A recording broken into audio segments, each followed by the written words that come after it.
तो में delete command के बारे में पढ़ेंगे। चलिए देखते हैं डिलीट कमांड क्या होती है।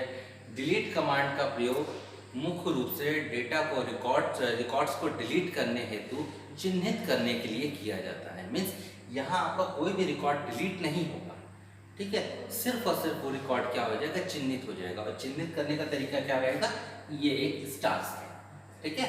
जिस भी रिकॉर्ड को आप डिलीट करेंगे तो वो क्या होगा, सिर्फ मार्क करेगा, चिन्ह लगाने का काम करेगा उसमें, ठीक है।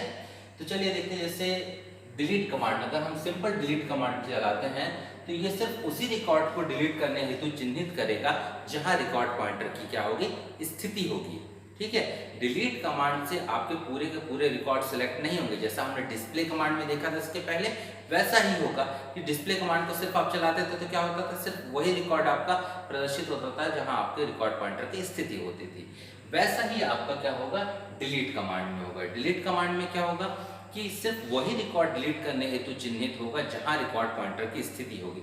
मान लीजिए अगर रिकॉर्ड पॉइंटर की स्थिति यहाँ आपकी 4 है, तो ये क्या करेगा, सिर्फ चौथे रिकॉर्ड के नाम के आगे ये क्या करेगा, ऐसे स्टार साइन लगा देगा, ठीक है। ये होगा इसके अंतर्गत, ठीक। ये कोई रिकॉर्ड को डिलीट नहीं करेगा, ठीक। अगर हम इसके स्कोप के बारे में बात करें, स्कोप के बारे में बात करें तो डिलीट ऑल पहला स्कोप है। डिलीट ऑल क्या करता है, डाटाबेस फाइल के सभी रिकॉर्ड्स को डिलीट करने हेतु चिन्हित कर देगा, ठीक है। मीन्स आपके जितने भी रिकॉर्ड्स हैं सभी रिकॉर्ड्स से आगे क्या कर देगा, इस तरह से इसे दे देंगे, ठीक है। इस तरह से सभी रिकॉर्ड्स को क्या कर देगा, चिन्हित करने का कार्य करेगा, ठीक है। अब इसके लिए आप कमांड क्या चलाएंगे, डिलीट ऑल, देन ये करेंगे, एंटर करेंगे। एंटर के बाद क्या देखेंगे, एंटर करने के बाद आपको क्या होगा कि ये आपके पूरे रिकॉर्ड डिलीट करने हेतु तो चिन्हित हो जाएंगे, लेकिन ये स्टार साइन आपको प्रदर्शित नहीं होगा। अगर आप ये स्टार साइन देखना चाहते हैं तो एक बार आपको क्या करना पड़ेगा, लिस्ट या डिस्प्ले ऑल कमांड को चला के देखना पड़ेगा, तभी आपको ये अपडेट करके दिखा पाएगा, ठीक है। नेक्स्ट आता है आपका delete record number. Delete record number, delete record number का अगर हम प्रयोग करते हैं तो ऐसी स्थिति में सिर्फ वही रिकॉर्ड चिन्हित होगा जहां आपका क्या होगा कि जिस नंबर के रिकॉर्ड को आप करना चाहेंगे, ठीक है, जो दी गई संख्या होगी उस संख्या के आधार पर क्या करेगा, उसी रिकॉर्ड को चिन्हित करने का कार्य करेगा, ठीक है। अगर हम देखते हैं कि सिर्फ हम डिलीट रिकॉर्ड नंबर में उस नंबर को देते हैं, जैसे डिलीट रिकॉर्ड 6 हमने लिख दिया, तो ये क्या करेगा, देन हम यहाँ क्या करेंगे, एंटर साइन लगाएंगे। ये क्या करेगा, सिर्फ हमारे छठवें रिकॉर्ड को चिन्हित करेगा। ये क्या करेगा, ये छठवें रिकॉर्ड में आके इसको चिन्हित करने का कार्य कर देगा, ठीक है। नेक्स्ट आता है डिलीट नेक्स्ट नंबर।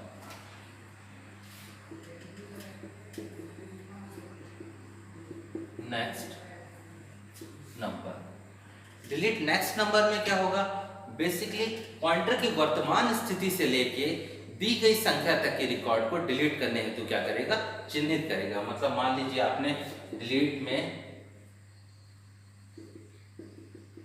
नेक्स्ट में क्या कर दिया, आपने 3 कर दिया, ठीक है, और पॉइंटर की स्थिति आपकी कहाँ है, 2 में है, मतलब यहाँ आपकी पॉइंटर की स्थिति है, ठीक। अगर आप डिलीट करने चिन्हित करने जाएंगे तो इसमें क्या करेगा, ये 3 है, मतलब 2 से लेके 3 रिकॉर्ड को, मतलब 2 1 2 3, ये 3 रिकॉर्ड्स को क्या करेगा, स्टार साइन लगा देगा इनके सामने, ठीक। ये 3 रिकॉर्ड्स को क्या कर देगा, ये चिन्हित करने का कार्य कर देगा, ठीक है। और अगर हम डिलीट रेस्ट का प्रयोग करते हैं, चलिए देखते हैं, डिलीट रेस्ट का प्रयोग करते हैं तो डिलीट रेस्ट में क्या करेगा, पॉइंटर की स्थिति जहां कहीं भी होगी, मान लीजिए 1 में है आपकी पॉइंटर की स्थिति, तो ये 1 से लेकर अंत तक के सभी रिकॉर्ड्स को क्या कर देगा, चिन्हित कर देगा। इसके अगर आप सिंटेक्स या एग्जांपल देखते हैं तो सिंपल सा है, डिलीट रेस्ट लिखना है, देन आपको क्या करना है, इसका प्रयोग करना है। ऐसा करने से क्या हो जाएगा, आपके ये पॉइंटर की वर्तमान स्थिति से लेकर अंत तक के सभी रिकॉर्ड्स क्या हो जाएंगे, डिलीट होने के लिए चिन्हित हो जाएंगे, ठीक है। डिलीट फॉर कंडीशन, ठीक है। डिलीट फील्ड नेम का प्रयोग हम इसमें नहीं करते हैं, किसी विशेष फील्ड को हम डिलीट नहीं कर सकते। अगर हमको डिलीट करना है तो हम सिर्फ रिकॉर्ड को कर सकते हैं डिलीट, ठीक है। इसलिए फील्ड नेम का प्रयोग इसमें अंतर्गत नहीं किया जाता है। इसमें किया जाता है आपका फॉर कंडीशन का प्रयोग, ठीक है।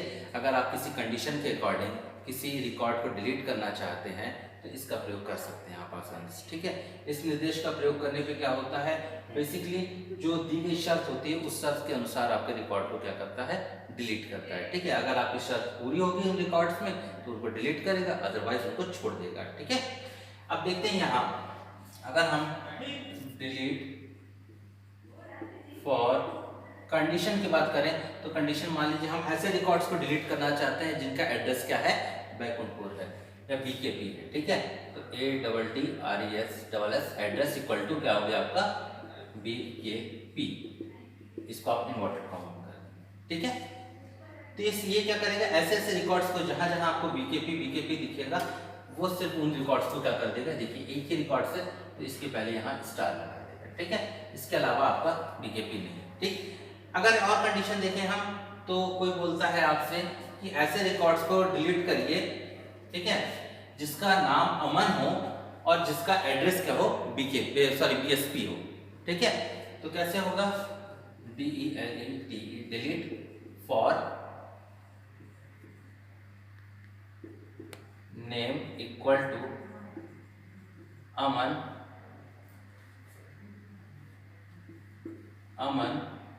एंड, यहाँ एंड ऑपरेटर का हम यूज करेंगे, एंड आपका एड्रेस क्या हो, एड्रेस इक्वल टू BSP हो। तो ये क्या करेगा, इसमें सर्च करेगा जिसका नाम देखिए अमन है और एड्रेस क्या है यहाँ BSP है, इस रिकॉर्ड को डिलीट कर देगा, ठीक। इन केस अगर हम यहाँ एंड की जगह और का प्रयोग करते हैं, एंड का मतलब ये होता है कि अगर हम एंड का प्रयोग कर रहे हैं मतलब आपकी दी गई जितनी भी शर्तें हैं सभी शर्तों का सत्य होना आवश्यक है। अगर सभी शर्तें सत्य हैं तभी ही आपका क्या होगा, रन करेगा, एक्सेस होगा, अदरवाइज नहीं एक्सेस होगा, ठीक है। तो और अगर हम यहाँ इसको और कर देते हैं तो ये क्या करेगा कि जिसका नाम अमन है उस रिकॉर्ड को भी डिलीट कर देगा और जिसका एड्रेस BSP है उसको भी डिलीट कर देगा, ठीक है। जैसे ये BSP वाला ये है और एक और BSP वाला ये है, लेकिन इसका नाम क्या है, रानी है, ठीक है। तो इस रिकॉर्ड को भी क्या कर देगा, ये डिलीट कर देगा, ठीक है। तो इस तरीके से ये आपका होता है, ठीक। तो ये था आपका डिलीट कमांड, ठीक है। इसके आगे का हम देखेंगे नेक्स्ट क्लास में। Thank you.